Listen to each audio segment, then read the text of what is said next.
مگر مسائل تھے، لیکن واجب ہو گیا.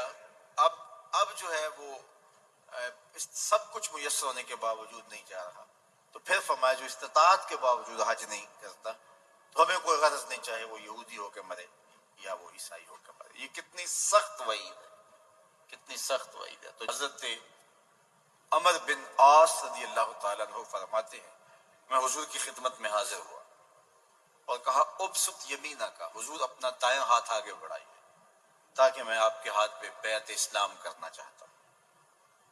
خوش نصیب تھے کہ جو حضور کے ڈائریکٹ مرید ہوئے. کیا خوش نصیب لوگ تھے، کیا بخت والے لوگ تھے جنہیں بیعت کرنے کے لیے حضور کا ہاتھ نصیب ہوا. تو یہ کتنا خوش نصیب دور تھا، کتنی خوبصورت اور ہمایوں گھڑیاں تھیں. تو کہا ابسط یمینہ کا، حضور اپنا ہاتھ بڑھائیے میں آپ کے ہاتھ پہ بیعت اسلام کرنا چاہتا ہوں. تو حضور نے اپنا دائیں ہاتھ آگے بڑھایا. عمر بن عاص نے ہاتھ پیچھے کھینچ لیا. تو حضور نے فرمایا کہ تم نے کہا تھا ہاتھ بڑھائیے میں بیعت کرنا چاہتا ہوں، تو میں نے ہاتھ بڑھایا تم نے ہاتھ پیچھے کھینچ لیا، یہ کیا ہوا؟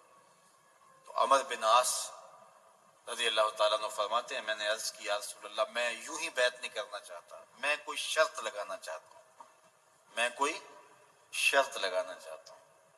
تو میرے حضور نے فرمایا لگا کیا شرط لگاتا ہے، لگا کیا شرط لگاتا ہے؟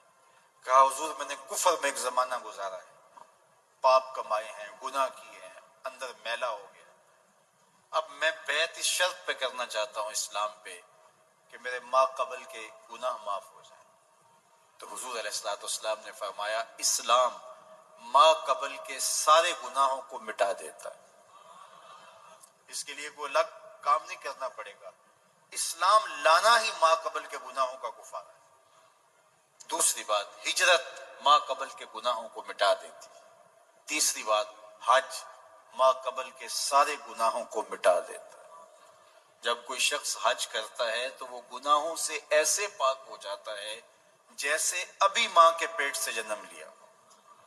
اللہ اس کے سارے گناہوں کو ختم کر دیتا ہے، سارے گناہوں کو معاف کر دیتا ہے. اللہ اکبر. جس نے حج کیا، وقوف عرفہ کیا، وہاں الہاؤزاری کی، دعائیں مانگی، اور پھر وہ سمجھتا ہے کہ پتہ نہیں میں بخشا گیا ہوں یا کہ نہیں، تو گویا اس نے اللہ کی رحمتوں کو ہی نہیں سمجھا. میدان عرفات کے اندر جب حاجی وقوف کرتا ہے، دعائیں مانگتا ہے، تو اس کی دعائیں رد نہیں ہوتی، اس کی دعائیں قبول ہوتی. فرمایا گیا کہ حج عورتوں کا جہاد ہے اور مردوں کے لیے بھی جہاد کا ایک حصہ ہے، اور وہ اپنا لباس اتار کے چاہے جتنا ہی بڑا فاخرانہ لباس کیوں نہ کوئی شخص پہنتا ہو، شاہی جوڑے بھی کوئی زیب تن کرتا ہو، بادشاہ وقت بھی ہو، تو وہ بھی وہ لباس اتار دے گا، شاہی لباس اتار دے گا، تو سفید کپڑوں میں اپنے آپ کو ملبوس کر لے گا اور لبیک اللہم لبیک کی صدائیں لگاتا ہوا عازم سفر ہو جائے. زینت ترک کر دی، خوشبو نہیں لگائی. اللہ اکبر. بال بکھرے ہوئے، حالت پراگندہ. بہترین حج وہ ہے جس میں حاجی کی دعائیں زیادہ ہوں، الہاؤزاری زیادہ ہو، اور وہ میلا کچیلا ہو. میلے کچیلے سے مراد ناپاک نہیں، میلے کچیلے سے مراد وہ سفر کی وجہ سے داڑھی ہٹ گئی، ظاہر کنگھی نہیں کرتا ہے بال نہ گر جائیں. اسی طرح بدن کے اوپر جو ہے وہ میل چڑھا ہوا ہے، اور وہ جب نہاتا بھی ہے تو میل نہیں چھڑاتا. اور اسی طرح جو ہے وہ بال بکھرے. تو افضل حج وہ ہے جس میں حاجی جو ہے وہ میلا کچیلا ہو اور کثرت کے ساتھ الہاؤزاری کرنے والا ہو. ایسی حالت کے اندر سفید کپڑا اپنے اوپر لپیٹ کے الفت کی راہوں پہ گامزن ہو گئے اور عقیدت کے سفر پہ روانہ ہو گئے. لب پہ تلبیہ ہے، لبیک اللہم لبیک لبیک لا شریک لک لبیک.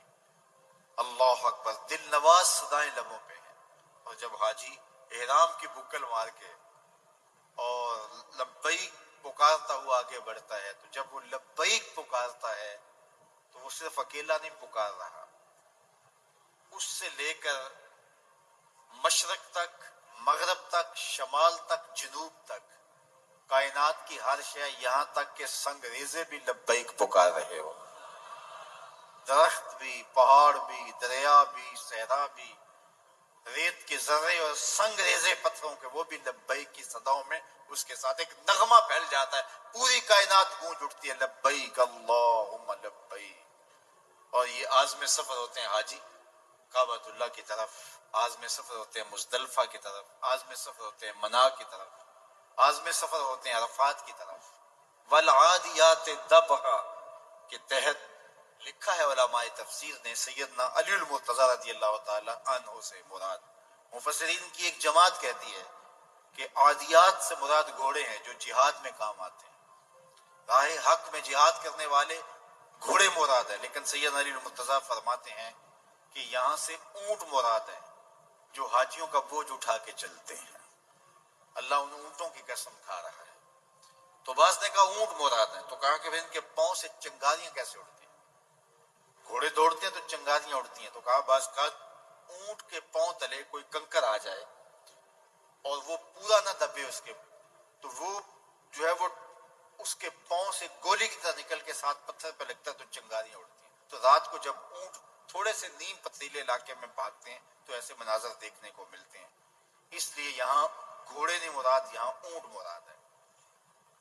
قرآن مجید کی اس آیت کریمہ کا مستفاد یہ ہے کہ گھوڑے مراد ہوں یا اونٹ مراد ہوں، راہ حق میں چلنے والی سواریاں اللہ کو اچھی لگتی ہیں، اور وہ دور موجود کی گاڑیاں ہوں، رواحل ہوں، سیارات ہوں، وہ اڑتے ہوئے، اڑانے بھرتے ہوئے طیارے ہوں، فراٹے بھرتے ہوئے جہاز ہوں۔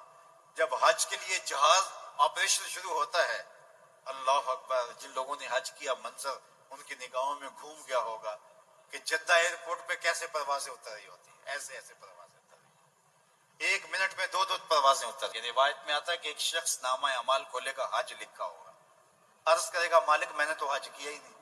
فرمایا جائے گا کہ تو نے حج تو نہیں کیا، جب قافلے جاتے تھے تیرا دل نہیں تڑپتا تھا، ہم نے اس وجہ سے تیرے نامہ اعمال میں حج لکھ دیا۔